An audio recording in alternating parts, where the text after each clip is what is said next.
Good morning বন্ধুরা, তোমরা সবাই কেমন আছো? এই দেখো, কালকে যে আমাদের বাড়ি প্যাঁচাটা সন্ধেবেলায় উড়ে এসেছিল, সেই প্যাঁচাটা এখন ও খাঁচার মধ্যেই রয়েছে। কেননা রাত্রিবেলা ছাড়েনি, ছোট বাচ্চা প্যাঁচা তো কিছুতে যদি খেয়ে যায়, তার জন্য ওকে ছাড়িনি।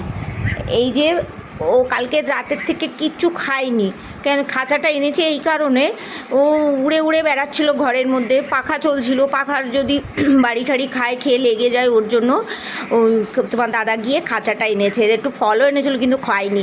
আজকে আমার নাতিকে বললাম গুগলে সার্চ করে দেখতে, জানি পোকামাকড় খায়, তবুও এই একটু আগে মাছ দিলাম, ও মাছগুলো খেলো, টুকরো টুকরো করে ছোটো ছোটো করে ঠোঁটে আগায় দিলাম প্যাঁচাটাকে খেতে, ও খেলো। কিন্তু ওকে সন্ধেবেলা ছেড়ে দেবো, তো দিনের বেলায় দেখতে পায় না, তার জন্য ওকে সন্ধেবেলায় ছেড়ে দেবো।